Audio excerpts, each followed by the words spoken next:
Real Madrid declares war on France football. Vinicius Jr begins his villain arc. Brazilian footballers are losing their minds on Instagram Live. Barcelona are having one of the best weeks of their lives. All of this happened before noon on a Monday.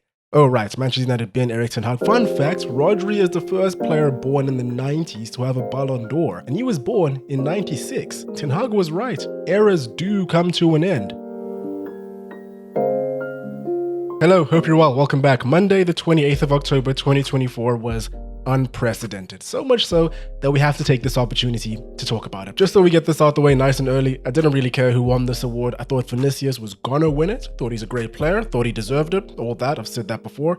Only thing about that is, Rodri is also a great player and also deserved it. Clearly he deserved it more if you ask the people who decided on who got the award ultimately, right? I'll be touching on it throughout the video as we go along, but if you thought that Rodri didn't deserve this award, that doesn't really make a lot of sense because that opinion doesn't match up with individual performances, team performances, all that stuff that they measure it by, which don't worry, we'll get into it a little bit, so put down your pitchforks if you're a Vinicius or Madrid fan, I guess. But on top of that, the reactions to the ultimate winner of an award that I thought was a pretty close race, it's pretty unsportsmanlike, and I'm happy that we're seeing former club presidents at Real Madrid, pundits and all the like speaking out about it. I feel bad for Vinicius. There's clear, human emotion there. Sometimes as fans, we forget that these guys are real human beings and not just things behind a camera. Clearly he thought that he was gonna win it and he must be distraught. But some of these reactions, man, especially from his, current teammates, former teammates or whatever, it makes it sound like he died. So let's rewind for a second and talk about the players to catch everyone up to speed. For weeks now, ever since the end of the 23-24 season, where Madrid won the league and the Champions League double, the general opinion was that the Ballon d'Or was going to go to Vinicius. Jude Bellingham was also in there with a shout, but I think the general consensus was that he would have to have a fantastic Euro for that to happen. Plus, I think from everything before that, Vinny just seemed nailed on. For a lot of reasons. Brazilian, flashy attacker, UCL winner. What better way is there to kick off the post-Messi and Ronaldo era than by going back to how things were before it even began? Add the Real Madrid factor in there and what you have is a winning formula. Madrid and everyone else were acting like this was a lock from day one, and can you really fault them for that? He's great to watch. He scores or assists clutch goals, including in each knockout round of the Champions League, probably the big decider, Man City, Bayern Munich, RB Leipzig, and in the final versus Dortmund. And he dances pretty well too. 26 goals and 11 assists for him within the voting period, so not the crazy numbers that we're used to seeing from the aliens of the past, but then again, one, he's not a striker, and two, all the goal contributions that he made, or at least the vast majority of them, came at really impactful moments for the team. And then we have Jude Bellingham. In his first season in Madrid, he carried the side in the early part of the year when Vinny was injured and the team wasn't firing. Billing him for a reason. 27 goals, 16 assists overall. Which brings up another point that I actually forgot, but which further goes to show just how much the Champions League is valued, especially when it comes to everyone's perception of who will win the award. Vinicius only played 26 games in La Liga last season. He missed a ton through injury and suspension. His real contributions came on the European stage. And then we have Rodri. Ever since Rodri became Fernandinho's successor and then quickly surpassed him, so many people have given him the famous criminally underrated label. And the reason for this isn't some sort of conspiracy, so don't expect a deep dive on it or anything. It's not because he's a Man City player, it's not because he's a sore loser at times, which he does tend to be on the pitch at least, but that happens pretty infrequently, so we don't see it a lot. It's not because he makes a lot of cynical tackles, which he does a lot. It's because he's a defensive midfielder and isn't as flashy for PR or marketing purposes. The man doesn't have any social media whatsoever. No Instagram, no Facebook, no Twitter.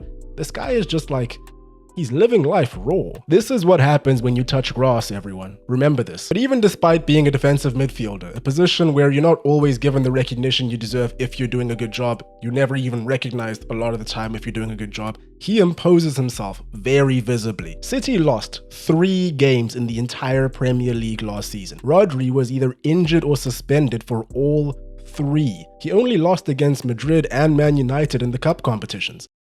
To say that this man wasn't deserving of this award, it pretty much shows that you don't watch him or Man City play, which, I mean, I'm not going to blame you because Man City are boring to watch sometimes. And that's not an insult. That's actually the highest of compliment. They're so dominant that it makes things look boring at times. And I'm intrigued to see where the conversation around this goes, because not too long ago, Rodri was the one that people were saying was robbed of this exact award. Remember when he scored the Champions League winning goal against Inter? That capped off a remarkable season where many thought he should have at least been on the podium. He was arguably better than he was in the season where he actually won it, but it never happened. He was only 5th in the 2023 Ballon D'Or rankings by a huge margin, by the way. 57 points to Kevin De Bruyne's 100 in 4th place and Lionel Messi's 462 in 1st. And that's not even to mention the Euro that he won with Spain. He even picked up the Player of the Tournament award. I'll be honest and say that I thought that award should have gone to either Yamal, maybe even Fabian Ruiz, Dani Olmo comes to mind. But Rodri was fantastic himself. Bellingham, apart from a couple of Hollywood moments, wasn't really great in that tournament. Vinicius wasn't great for Brazil, neither were Brazil as a whole in the Copa America, so make of that what you will. Thankfully, SofaScore put together a compilation of stats, so I don't have to make a chart, thank you guys. So here are the stats comparisons for Rodri, Vinicius, and Bellingham last season. You'll notice that there are no defensive-related stats, even though 2 of the nominees are midfielders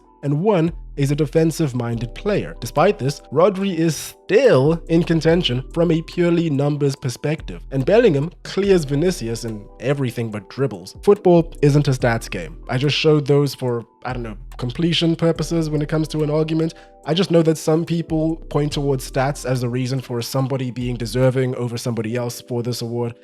In this case, I tell you what, man, the results aren't too compelling. Which brings us to the day of. Like I said, to most people it seemed that Vinicius was nailed on. All the journalists and so-called in the knows were convinced about this. Until Monday, 28th of October, 2024.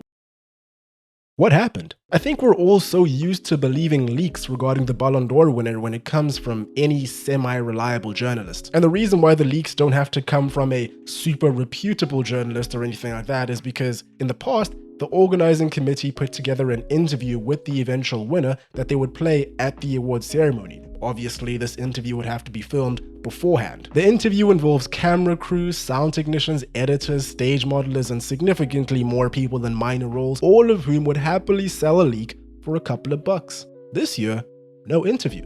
So where were all of those pro-Vinicius leaks coming from? I don't know. The leaks that Vinicius actually wasn't going to win were the opposite of what we've been hearing for months now. They were confusing to me as they were to just about everyone else, I'm pretty sure.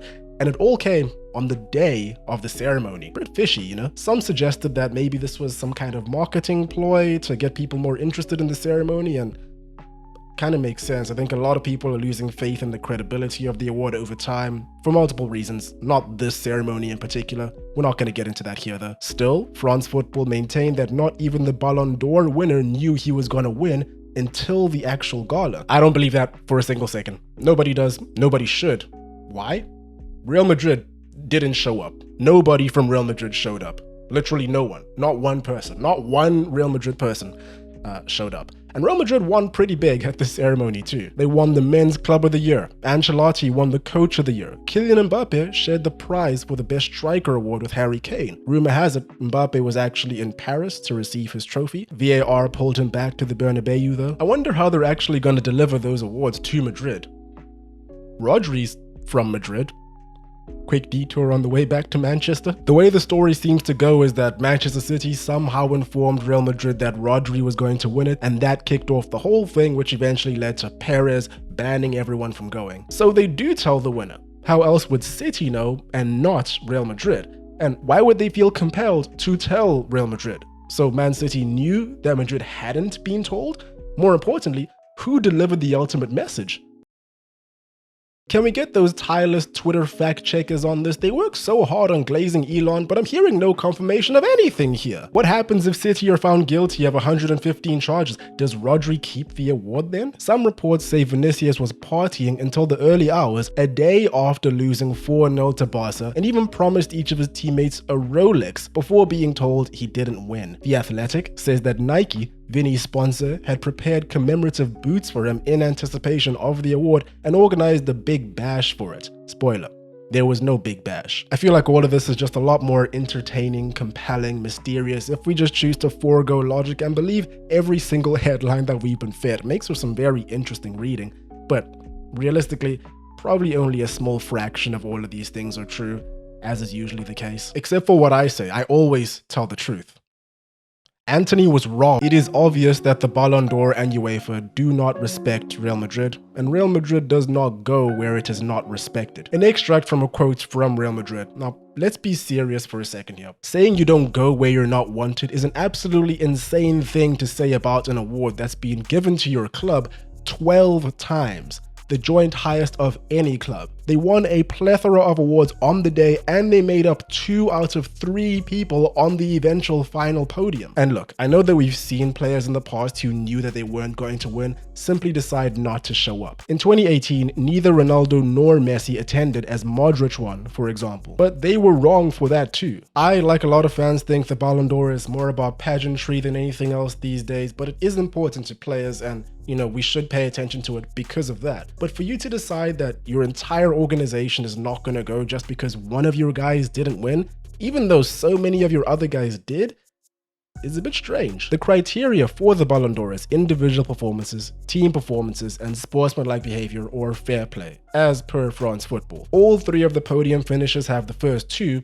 in droves. Rodri's no saint on the pitch. Sure, he gets away with cynical tackles here and there, he argues here and there, but with this temper tantrum that Real Madrid have thrown, they're not really making the best case for Vinicius or any one of their other guys in the future at the very least to fulfill that lost criteria. Everyone knows that Robert Lewandowski deserved the 2020 award, hands down. Even Messi himself mentioned that in his 2021 acceptance speech. A lot of people were also of the opinion that Lewandowski deserved the 2021 award too. And where was he when Messi gave that speech?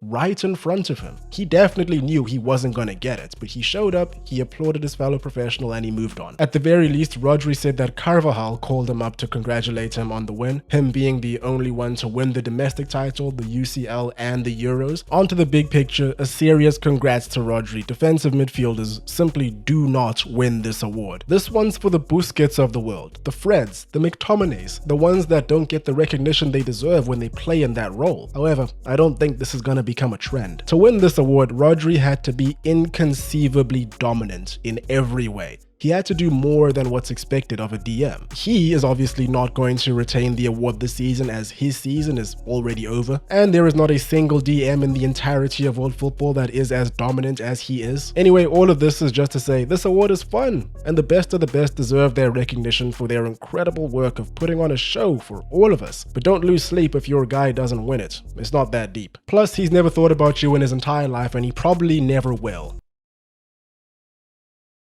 Sounds like my ex-girlfriend. And there we have it. Let me know what you guys thought about the Ballon d'Or. That's all for me today. Hope you guys enjoyed. Hope you're having a great day. Cheers, and I will catch you in the next one.